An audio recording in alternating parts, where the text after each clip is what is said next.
My name is Daniel Swärd, and I have the great privilege to sit here with Roman Zubarev from Karolinska Institutet, professor, and you have a different take on Alzheimer's, a little disruptive way to kind of erase it from our futures. A magic pill that we can take. Yes, first of all, Daniel, thank you for inviting me here. It's a pleasure to be here. Thank you. And yes, so we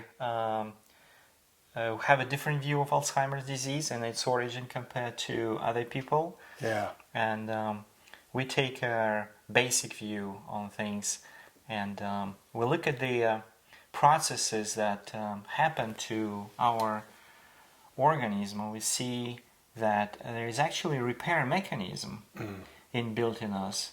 When people say that we were born, that's when the journey to grave starts. It's actually not true. Because if you look at the mortality rate, after birth, it starts decreasing. And it keeps decreasing until the age of 10. So this is a journey towards immortality. Yeah. But after the age of 10, the mortality starts to increase to about the age of 20. And then it's flat between 20 and 30. So what happens?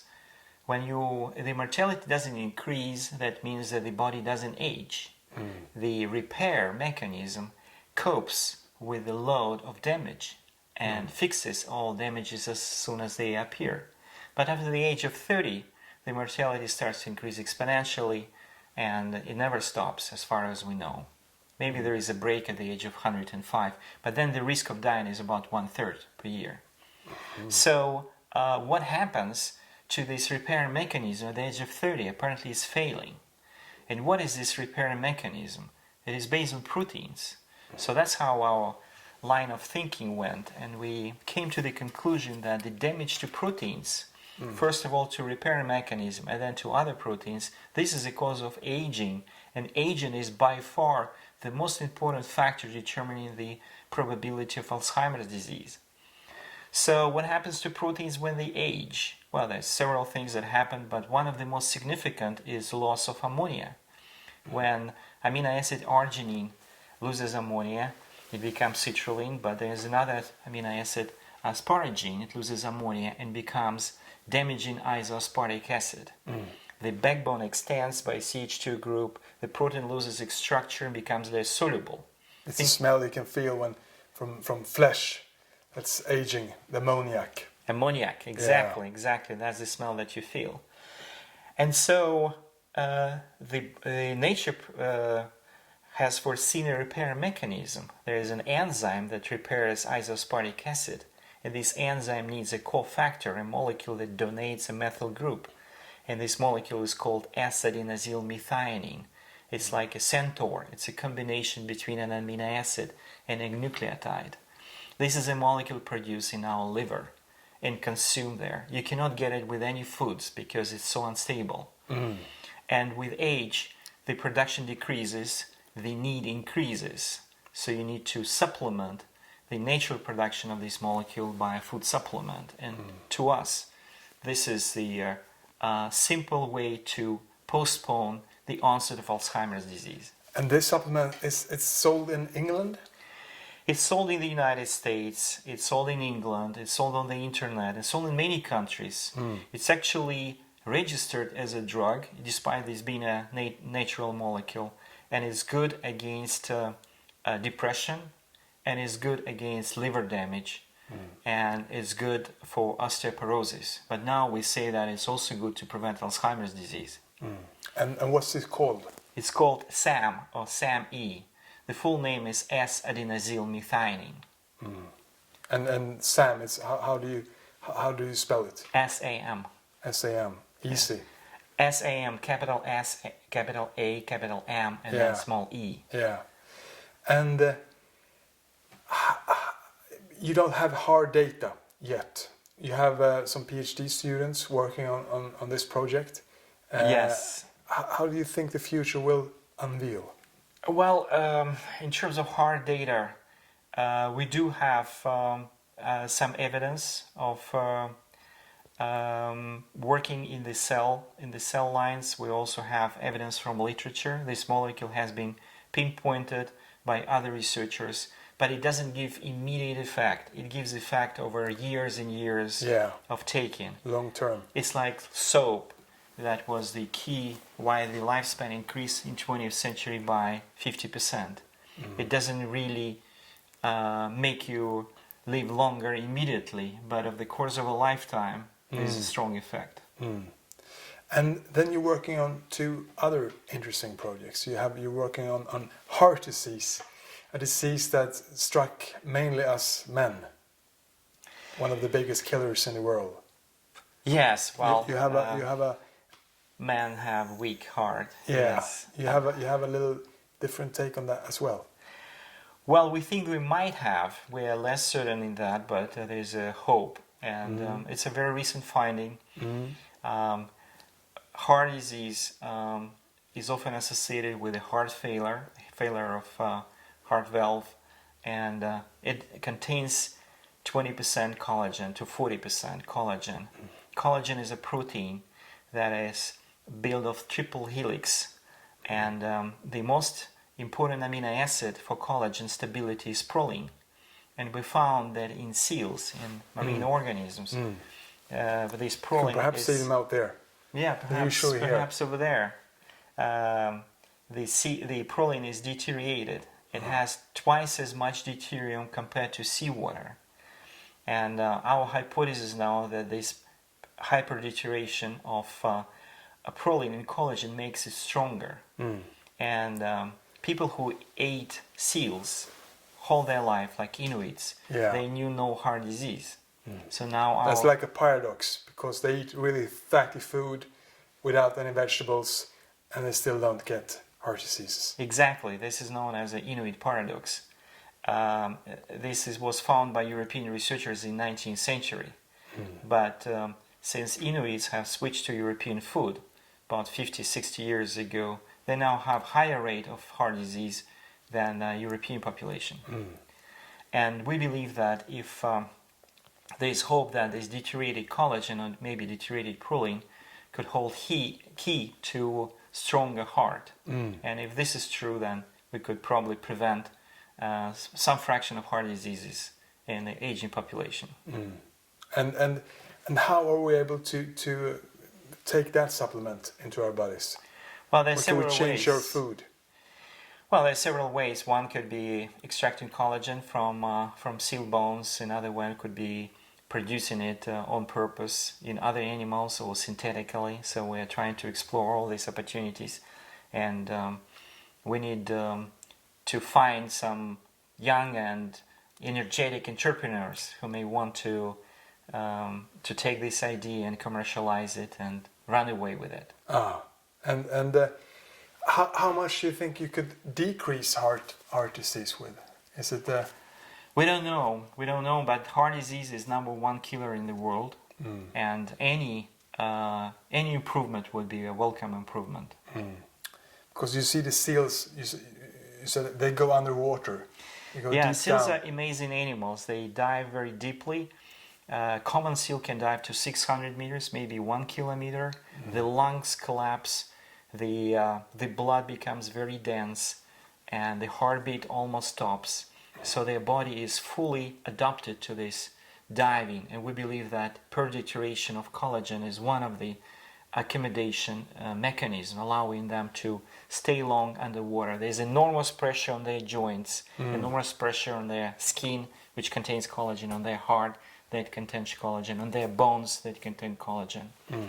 So all that gives us hope that perhaps we could improve human health. Yeah, and the third leg, the future leg that you haven't discovered so much yet about, but it's cancer. You target the main killers in the world. Heart disease and cancer, it's kind of the big ones.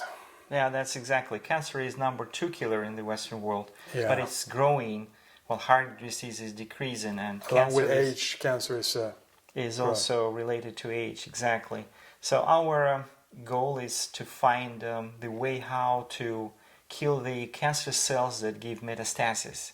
Metastatic cells, that's what kills 98% of cancer patients, not tumor itself. and we are looking at the biological differences. Our hypothesis is that there is a biologically distinct mechanism that makes these cells metastatic, and we're trying to find this biochemical mechanism and prevent it from kicking in. So the work is in progress. I cannot tell very much, but we have some leads that we're pursuing. And you said it's a Russian culture to think a little different than the mainstream, so to say. Yes, I think it's a Russian trait. I came to the conclusion after living abroad for 25 years. You know, they say that you can live abroad your life, and you will not learn their culture, but you will understand better yourself. Yeah. Your own. So I think I learned to understand better Russian culture, and I see us as being alternative thinkers, alternative in many things. In many cases that gives us trouble, but in some cases it's an advantage. And you grew up not so far from the Black Sea. That's 40 right. kilometers from the Black Sea. You grew up in a different Soviet Union. Tell us about those days. How do you remember them? Well, yes, I grew up in southern Russia, near Black Sea and the Sea of Azov, and well, I had a mixed feeling about my childhood. I didn't like the system. That was very restrictive, and that time I didn't realize that the restrictive system existed also in most countries in the world, and I didn't realize also that the socialism had the benefits that we have lost after Russia switched to capitalism. On the other hand, I think that freedom is still irreplaceable.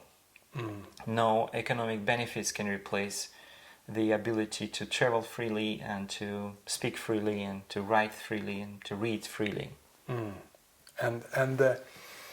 And you went to Moscow to study.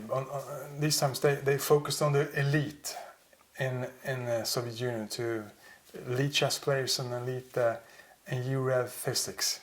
That's right. So the Russian way of assembling a good team is selection. And after preliminary selection, then they train and grow. And I was lucky enough to get into the elite physics school, Moscow Engineering Physics Institute. That's our technical university that had a nuclear reactor in their backyard. And after the collapse of the Soviet Union, you got 2 phone calls the same day. That's right. The time of collapse of the Soviet Union was October 1991. I was a head of a laboratory. Our head institute was in Moscow, but the laboratory was in Sumy, Ukraine. So I got 2 phone calls. In the morning, there was a phone call from the main office from Moscow telling us that they're closing us down. And the second phone call was the same day in the afternoon from Sweden, inviting me to become a graduate student in Uppsala. Yeah. So a problem was created in the morning and solved in the afternoon. Yeah. I wasn't even surprised. Yeah, and you took your wife and your family moved west. Yes, yeah. 2 kids. 2 kids. Now spread across the world, 1 in Barcelona and 1 in Holland. That's right. My son is a programmer and a freelancer, as well as he's trying to start his own business. And my daughter works. She's more mainstream. She has master degrees in economics and marketing, and she works for Booking.com in Amsterdam. And those times, this was before the laser. You're working with mass spectrometry. Yes, so light. Let there be I'm light. so old. I usually say to students that when it came to mass spectrometry, there was no laser desorption yet, or matrix-assisted laser desorption, MALDI. It didn't exist. And electrospray as ionization method didn't exist. These are 2 techniques that received the Nobel Prize in Chemistry in 2002. So I came to mass spectrometry in 1986, and the only method of ionization was electron impact. But there was a new method that was discovered some decade before that, and it was slowly growing. It was plasma desorption, and it was big in a few places in the world. One of them was Uppsala, Sweden, and that's where I went eventually. And what advice can you give young people today, the three best pieces of advice in order to study physics and chemistry perhaps? Well, follow your heart, and don't be afraid. That's two. And the third advice, let me quote Financial Times. That's a newspaper I read from time to time, and I read once when the captains of British industry were asked to give the best advice, and one of them said, "The best advice I ever received was on the third day of my first work, when the boss called me in the office and he said, 'Jenkins, you're not doing good. Improve or you'll be fired by the end of this week.'" So he said that was the best advice he got in his life. And I would put it as number 3. Yeah. Improve. And you improved even more. You went to Cornell University in New York State. That's right. I came as a postdoc in Cornell. It was 1997, 1998. It's a beautiful place, wonderful nature, and a great university. You said it was the second choice to Hollywood, but it was too bad weather. Yeah, Ithaca, New York, that's the town where Cornell is located, was the hotbed of American cinema in the beginning of 20th century. They shot some movies there, but because it's New York State, it's rainy, sometimes it's cloudy, you cannot compete in terms of weather with Los Angeles, so it's eventually lost to Hollywood. And when you came there, your professor was 75, and now he's still working some, and he's 95 now. But you think he was old even then? He was great, he was old, but once in a dinner, there was another professor from Cornell present. And in the course of dinner, he turned to my professor and he said, "Fred, you think you're the father of mass spectrometry? Did you know I have built my first mass spectrometer before you were born?" And my professor said, "No way, I'm born 1923. And this fellow said, 1923, maybe not, but 1933, yes." So there was an older generation of scientists still active, present then. And so that's a great inspiration. Yeah. And it was old school. You couldn't do experiments. You had to do them in order 1, 2, 3. Exactly. So that was new for me. I never had a real boss to work for, and I didn't even have a notion of that. And that was the first time when I had a boss who told me what to do in what order. Yeah. So there was a hard school, and when I left that group, I promised myself I will never be like that. It wasn't the Swedish consensus way. Yeah, the Swedish way is much more lax and give you freedom. The freedom to do your stuff, the freedom to make mistakes, the freedom to learn from these mistakes. Or if you don't learn, you take your time and, make another. And by then you had experiences from 3 different cultures. Russia, or the Soviet Union, Sweden, and the States. How were these 3 different research environments? Well, they were different. I would say they were different. There was more similarity between Russian way and the American way than the Swedish way. But all 3 were great. I appreciate all 3 sides. The Russian way were very combative, very competitive. So people kill each other during the seminars. No idea is accepted for granted. You'll not receive any encouragement from your colleagues. You have to fight your way through.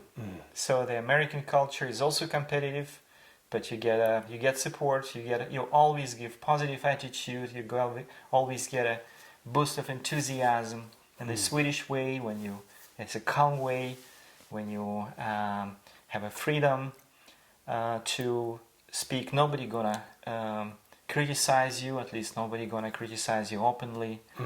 And so all three are great. And then you went back the eastern ways to Denmark, to Odense. Yes, that's right. Odense. Odense. The marzipan, the great candy in Odense. Yeah, it's a capital, world's capital of marzipan. And there's still another research environment. The Danes have a little different culture compared to Sweden. That's right. They had a different culture, but this culture changed in front of my eyes. When I came to the chemistry department in the Odense University, now it's the University of Southern Denmark, we had a total democracy. The power structure was very flat. We would vote for our chairman, we would vote for our dean, we would vote for our rector. And since then, and I left in 2002, 4 years later, it's completely changed. So these people are now appointed. It's much more centralized structure as far as I know. So a big chunk of democracy is gone. And what during those years, what do you think? Because in math they say the greatest discoveries you do quite young, at the age of 20 or so. But what do you think so far has been your greatest discoveries? What will we remember you for? The greatest discovery that I made is probably this. This is on my t-shirt. It's called isotopic resonance. And you can Google these words, isotopic resonance, and there is even a Wikipedia article about it. Essentially, it's an observation. You got a gold medal from Russia as well, for mass spectrometry. Yeah, Mass Spectroscopy Society, that's right. So this beautiful pattern, what is it? It's a line of God, if you want. So if you look at the atoms and isotopes on our planet, you look at the table, there are some numbers, and you would think they're just random numbers. But in fact, all these numbers come together, and if you plot them, if there was no order, you would see just a spread galaxy, just a diffuse cloud. But what you see actually is this line going through the empty band, and this line is showing you that there is an order in this chaos, and this is what we call the isotopic resonance. And our hypothesis is that the life on our planet was not only due to the fact that we have good conditions, water and stuff, but also because we happen to have this isotopic resonance. And before you didn't believe in God, and then you were a little bit skeptic, and now you're kind of a little bit more into that there can be light in the end of the tunnel. Well, yes. So you're probably born materialistic, and if you're not born in a religious family, and I was born into an atheist family, and I didn't believe any supernatural things. But as you go, as you live, you see a lot of coincidences, and as a scientist, you calculate the probability for these coincidences to happen, and so-called p-value, and you realize the p-value is very small. It's very unlikely that these coincidences are coincidences. So then you realize that there's something else in our life, something that we cannot see, but something that affects us. What is it? We don't know, and I don't believe in God, as traditional religions would. Do you think that if there's a God, that he or she believes in you? Not necessarily, because God as creator want to see what happens. Maybe we are characters in a computer simulation.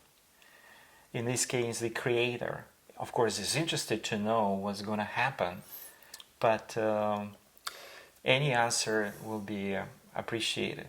And do you think that today's scientists are a bit like yesterday's explorers, Vasco da Gama and all of these ones who went across the globe?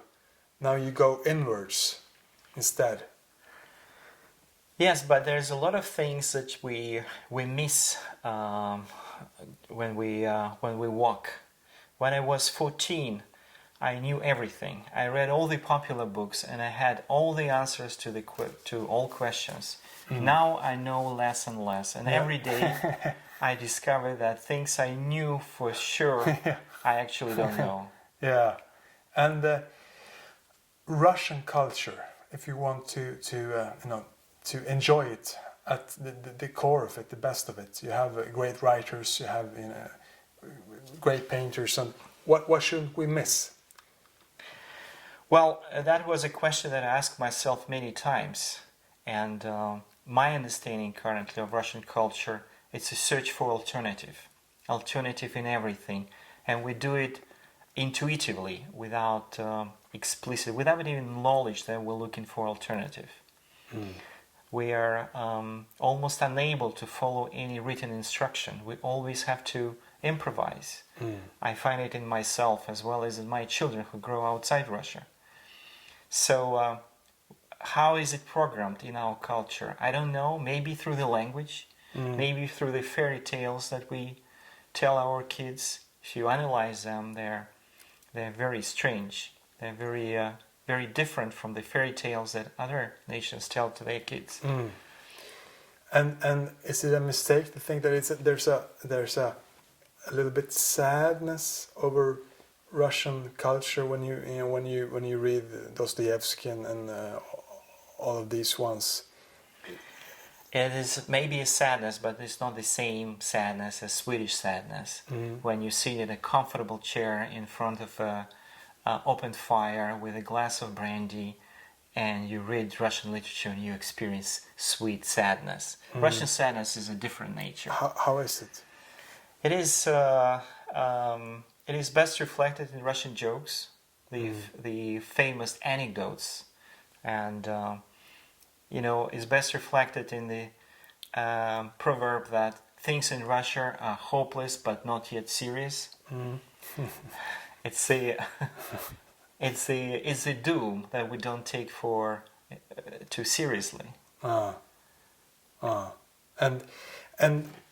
the Soviet Union was the cutting edge of physics, and they put the first man in space, and they photoed the black side of the moon, the dark side of the moon. Do you think you're involved now with making the universities in Russia climb in the rating? How do you think that tomorrow's science from Russia will be? Well, there's a great potential, and partially because the country still produces great minds, independent thinking, the alternative minds.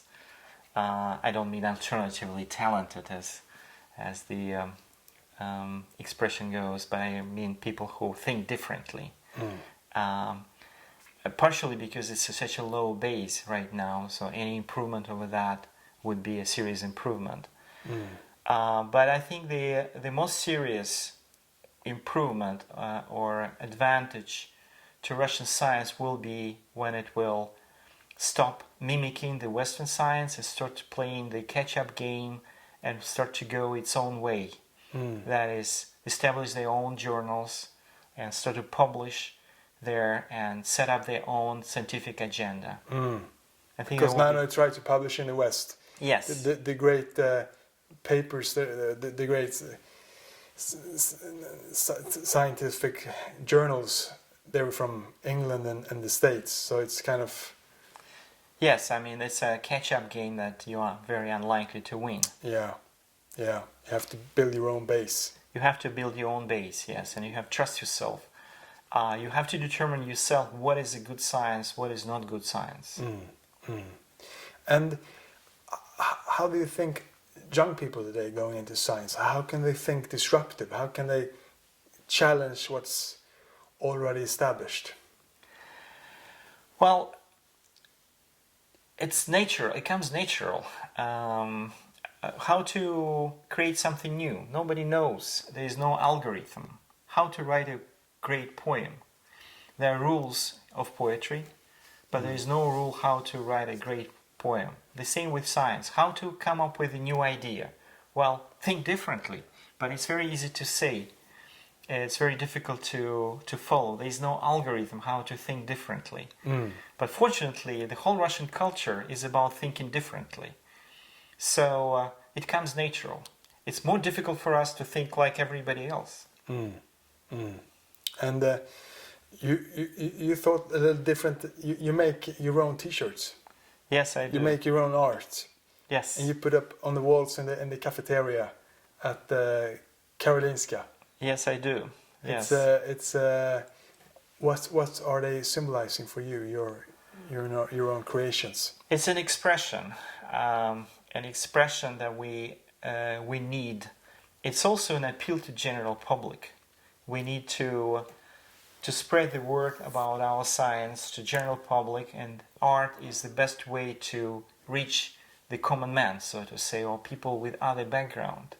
When they see it, when they see this image, they see there's something strange about it. They're getting curious. They ask, "What is it?" And they learn, perhaps step by step, the science behind it. And today you're working at Karolinska in Stockholm.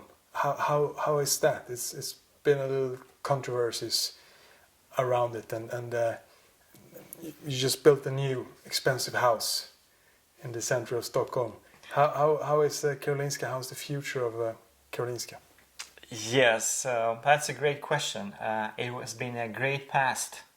The past 200 years was a great ride. So the hope is that the next 200 years will be equally exciting. There's a very serious change in the environment in Karolinska, and new buildings, they're very expensive.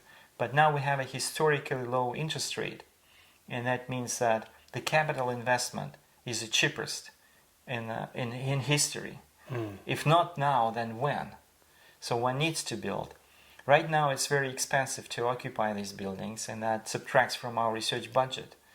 But if this is overcome, and sooner or later this will going to be overcome, then we will still retain this great environment and overcome these temporary financial problems. So I hope, I'm an optimist. So I hope that this current problem will be solved. We need new money, of course. And you also believe in the end of capitalism. What do you think will be the next step, the next economic step? Well, yes.